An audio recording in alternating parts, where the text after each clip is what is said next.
Europeans overseas, first of all, not just Europeans. I think we have to make that distinction. But it has also become a part of the general world culture of all European people, and even spread to other people around the world. And I think it is deeply ingrained, and it's constantly reinforced.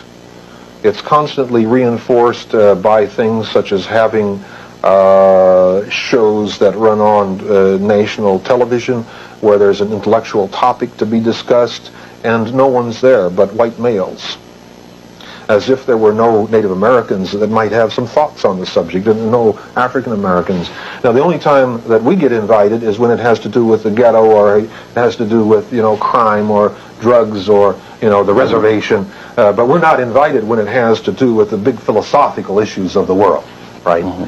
That's just an example, but it is perpetuated that way. Why is this research into the color and racial conflict that engulfed Europe, the Americas, and Africa important today? What's the lesson? Well, I think the lesson is that while many people are trying to transcend colonialism and racialism, we've had a lot of movements for justice, civil rights, to end apartheid, and decolonization attempts, and all these kinds of things. In spite of that, in fact, I wrote a poem about this in some respects. Let's hear it now. No, please. I can't recite it, but it has to do with the third world after 30 years. And one of the things that why we have to understand this is because acquiring political independence doesn't mean that you're psychologically or economically liberated. You may have become politically liberated in the sense of the structure of government, but your mind is still possessed in many ways by the colonial system that controls you. And economically, your assets may be owned by people from the outside. So one of the things that we have to do is to understand how systems of oppression and pecking orders will be taken over by the oppressed and perpetuated even after independence. And sometimes going on. Say that again. Say that again. Okay. In Spanish ex-colonies in Latin America, for example, the Spaniards have been gone since the 1820s. So here we are, almost the year 2000, almost 180 years later, and yet almost identical, oppressive, hierarchical systems continue to exist, ruled substantially by the same people that were running them when the Spaniards were here, right? Now, how is that maintained? It's maintained because of disinformation, because the people who are being oppressed don't know what we're talking about. They're manipulable. They can be manipulated because they don't know the history of their own oppression. And so that's, to take it into other areas, that would be one of the big reasons why we have to understand this. When people think of American slavery, they don't think of the enslavement of Native Americans. Why is this? Well, partly because the enslavement of Native Americans occurred first, and say that again, please. Say that again. The enslavement of Native Americans really began before the enslavement of Africans, not only in the Caribbean by the Spanish, where it was extremely extensive. In the Caribbean, I might mention that the numbers were huge that were involved, and they had several kinds of slaves. They had the normal slave, but they also had people who were called, they were called Indians from the useless islands. They were from islands where there was no gold. And so they had the right to go and remove people from those islands. The useless islands? Yeah, Well, Jamaica, for example, would be a useless island because it had no gold. Inutiles, not useful. And they needed labor so badly on Haiti, where the gold was found, Haiti, and Cuba, that they were stealing people constantly and removing them by force from other islands. Even after it was no longer technically in the best or possible, legally even, to enslave, they still could remove them as forced free labor. We could call it later coolie labor, right? And then they had other categories of unfree Indians as well. But once the population declined on the islands themselves, they began raiding the north coast of Venezuela and Colombia very extensively, also part of Panama. They also came up here and cleaned out the Bahamas completely. All the Lucayo people. What period are we talking about now?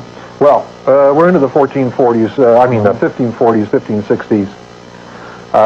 Many people from Florida, South Carolina is raided for slaves, and also the west coast of Mexico in the 1530s. Many Mexican Indians are sold as slaves, and it extends on into a much later period of time. But in short, the tremendous numbers of Native Americans were enslaved, and the Spaniards kept looking farther and farther afield for slaves to replenish the labor supply. You have said that one of the reasons that most of us don't think of Native Americans and we think of American slavery is that the enslavement of Native Americans was first. But are there other reasons? I think partly because it's very difficult for the white newcomers to North America particularly to face up to the fact that this isn't just a little romantic set of interludes between knights that are jousting with each other.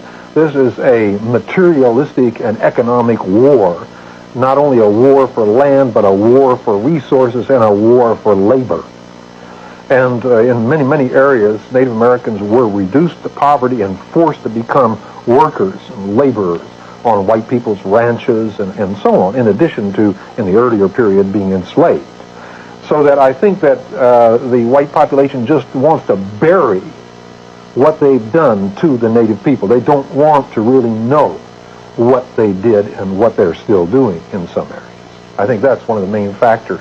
Could you talk about how Europeans went about capturing Native Americans? Well, it's not a happy thing, but it illustrates one of the kinds of great lessons that we as human beings have to learn.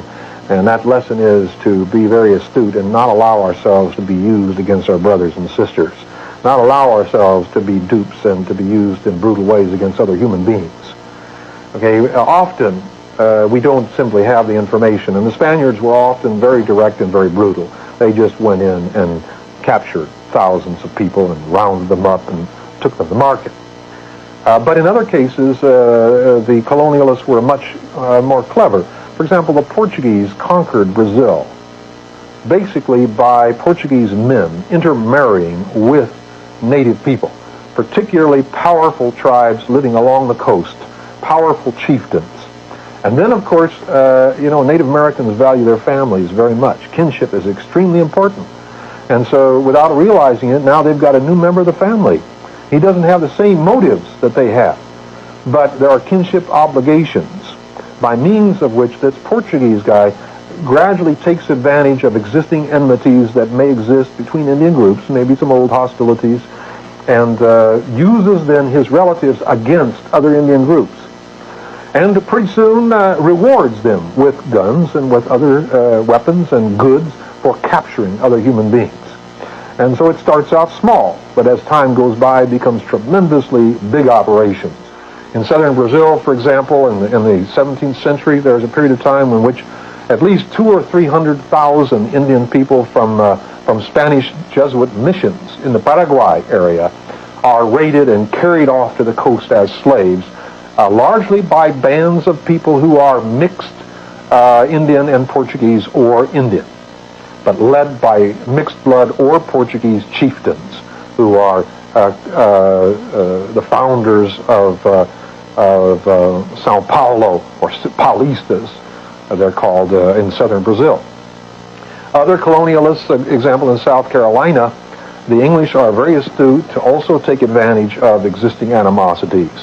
And they get some of the tribes to provide a lot of the slaves, and by that mean they acquire, for example, lots of Choctaw slaves from Mississippi.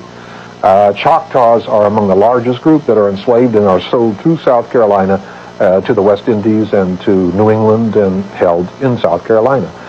In California, which was on the northern fringes of the Spanish Empire, in the 1760s and subsequent, a number of Spanish soldiers and some settlers were sent to the north. Now, my research indicates that at least 20 or 25% of those people were of African descent, sometimes mixed, of course, with other ancestry.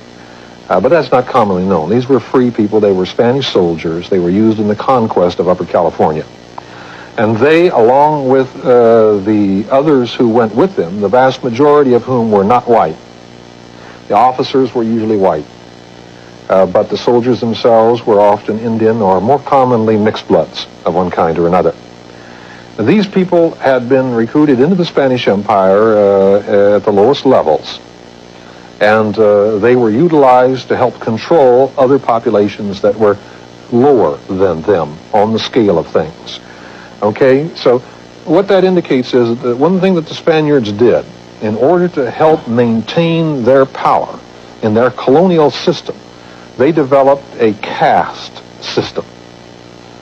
And the word caste, of course, is somewhat ambiguous, but what I mean is basically a class system, but not based only on economics, but based upon inheritable characteristics, so that it's much less flexible than just a class system. Caste is more or less permanent. These different caste terms were developed basically to deny privileges to populations, to exclude. These are terms of exclusion. If you're an Indian, for example, you're not allowed to have a gun. You're not allowed to ride on horseback. And there are other things you are not allowed to do. Mestizos, that is, mixed bloods, for example, whose father is a Spaniard and who are raised by the father, are allowed privileges that mestizos who are living out in Indian communities are not allowed. Okay? So it doesn't go only just by the color of your skin exactly, although that's a heavy part, but it also goes to the extent that you've shown loyalty to the Spaniards. So many of the individuals who participate in the conquest of Peru and Chile, for example, are mixed blood sons of Spanish soldiers, but they grow up with their father or something, they think like a Spaniard, and they're allowed to be a soldier and participate in the conquest. One of the early governors of New Mexico was married to a Mexican Indian woman, and his son later became prominent. He was a mestizo.